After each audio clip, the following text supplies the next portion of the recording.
Pinto, con el ex fiscal José Antonio Villalobos. Habíamos dejado formulada la pregunta, José Antonio, cuando uno habla de alguna manera de psicopatía, que uno, tanto en lenguaje coloquial como en lenguaje de la psiquiatría, uno podría decir que aquí hay rasgos psicopáticos evidentemente, pero es interesante porque la psicopatía, según lo que yo entiendo, no es de alguna manera un cuadro que implique que alguien es inimputable, es un rasgo de personalidad pero que no lo hace inimputable, ¿no es cierto?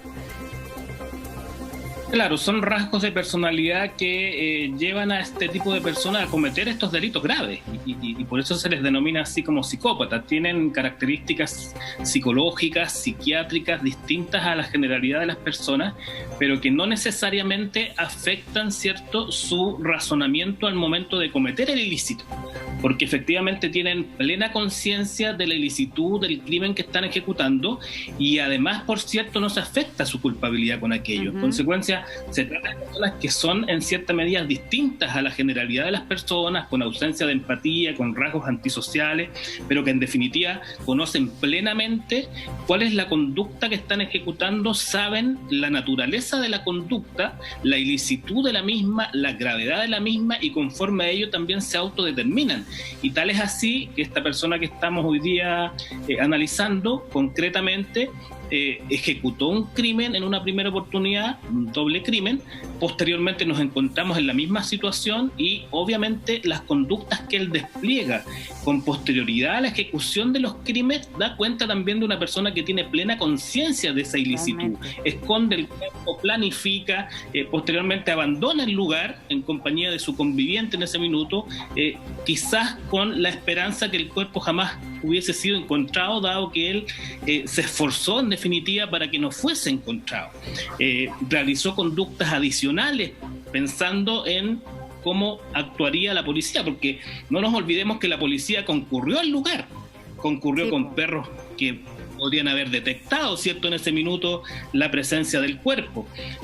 Sin embargo, eso no ocurrió, sino hasta que se obtiene finalmente una confesión de la conviviente que ya ocurrió, porque eso también es relevante, el saber cuándo la conviviente tomó conocimiento de esta suerte de confesión. Fue el día en que concretamente la policía le tomó declaración, fue desde el primer día y ahí hubo actuaciones que colaboraron con el ocultamiento del cuerpo, que colaboraron con el ocultamiento de este imputado. En consecuencia, todas estas hoy día interrogantes que razonablemente apuntan, ¿cierto?, a algún tipo de responsabilidad penal de la madre, como dijo Carlos, podría tratarse incluso de una cómplice.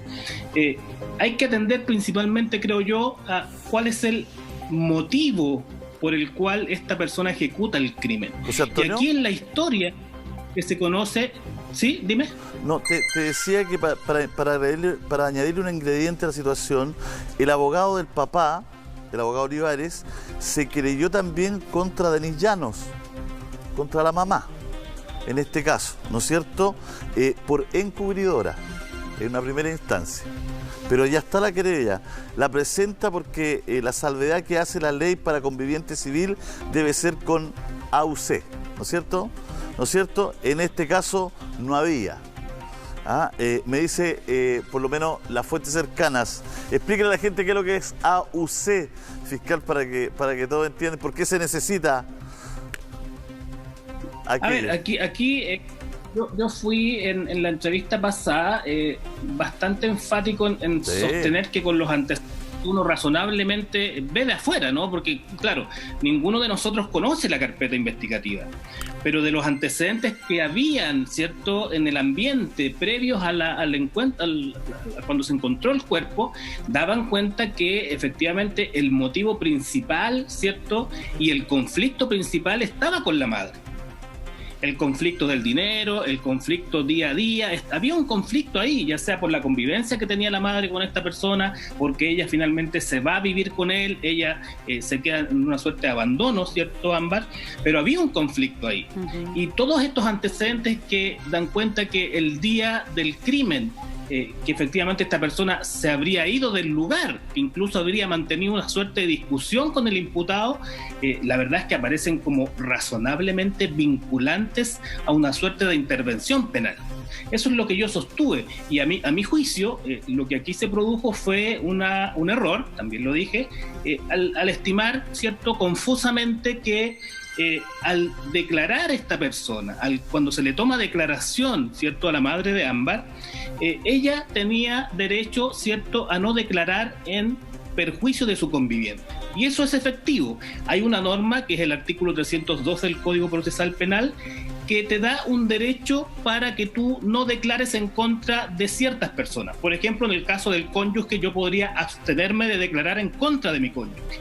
Y en el caso de la conviviente, que tienen esta relación, ¿cierto?, de convivencia, podría abstenerse de declarar en contra de esta persona. Pero siempre es un derecho respecto al cual tú puedes renunciar, ¿no? Uh-huh. En consecuencia, lo que yo creo es que aquí se produjo una confusión de parte de quien dirige la investigación, que en este caso era la fiscal, y estimó que en definitiva, para que ella prestara una declaración que pudiese servir para la investigación, tenía que hacerla en calidad de testigo. Aquello yo creo que es erróneo, por cuanto todos los antecedentes que habían en el ambiente, todos los antecedentes, me imagino, incluso en la carpeta investigativa, dado que la persona que estaba a cargo de Ámbar también daba cuenta de actuaciones bastante extrañas de la madre. En consecuencia, todas estas actuaciones de la madre y todas estas actuaciones del imputado daban cuenta que a lo menos había dos sujetos que eran susceptibles de imputación. José Antonio, y tú cuando es que ahí hay un tema fiscal... Sí, es que ahí hay un tema interesante para detenernos ahí. Lo que pasa es que según los antecedentes que se conocen, la primera, bueno, cuando la PDI encuentra a esta pareja, en la primera instancia, la madre, Denise Llanos, no declara y dice que no sabe nada, o al menos no declara. Y es en su segunda declaración, o en el segundo intento de la fiscal por obtener declaración, es que ella habla. Entonces uno dice que aquí hay una estrategia, porque en el fondo había un objetivo superior en todo esto, que era encontrar a Ámbar, y en este caso encontrar el cuerpo de Ámbar. Entonces uno puede pensar que quizás la estrategia de la fiscal para darle ciertas seguridades a la madre de Ámbar para que pudiera hablar, era decirle, usted va a estar en calidad de testigo. Me imagino que eso luego se puede cambiar, se puede reformalizar, ¿o no? Pero a mí se me ocurre que por ahí va. Yo también creo, pero aquí se produce la confusión, ¿no? Para obtener finalmente un objetivo, que es encontrar prematuramente el cuerpo, se le ofrece, creo yo, a esta persona que declare en una calidad distinta, que es en una calidad de testigo, lo que a todas luces parece erróneo, porque los antecedentes obviamente daban cuenta que ella a lo menos tenía un conocimiento de lo que habría ocurrido y no sabemos qué además hizo para colaborar con esto.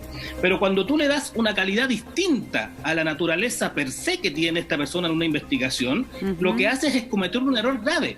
Porque ese testimonio que tú hoy día le tomaste y registraste a esta persona en imputación directa a otra, y que esa imputación finalmente resultó con un procedimiento en un domicilio, con un allanamiento, un registro, una ubicación de un cuerpo, un levantamiento de evidencias respectivamente en el lugar, puede transformarse nuevamente en un error grave en la investigación, porque finalmente cuando tú vas a trasladar la calidad de testigo a calidad de imputado, esa declaración que esta persona prestó en calidad de testigo y que incluso las consecuencias de las incautaciones posteriores pueden ser excluidas por un juez de garantía durante el curso de la investigación. José Antonio, dame un segundo, Carlos. Hay algo que tiene que ver con todo esto que a mí no me perturba, digamos, y el fin de semana le daba muchas vueltas porque en la entrevista que tú le haces, él dice, yo creo que nunca más voy a estar en libertad. Él no creía que iba a salir de la cárcel nunca. De chiripa se encontró con esta libertad. ¿Por qué un tipo que tiene estos antecedentes cree que va a poder zafar de un crimen enterrando a su nueva víctima otra vez en el patio de su casa? ¿Qué pasa por su cabeza? A la vuelta de comerciales, Carlos, necesitamos que nos cuentes, que nos digas, que nos hable. 10:29. Vamos y volvemos. De procesal también de el principal, bueno, el único imputado, como estamos conociendo hoy día en la audiencia ahí justamente que se está llevando a cabo. Estamos con imágenes también de manifestaciones y homenajes que se han rendido en Villa Alemana durante todos estos días en homenaje a Ámbar. Y también, Julio, ¿qué? ¿Sí? Sí, yo antes de ir a comerciales le planteé a Carlos que en su entrevista le dice el tipo que Bustamante que él piensa que nunca más va a salir libre.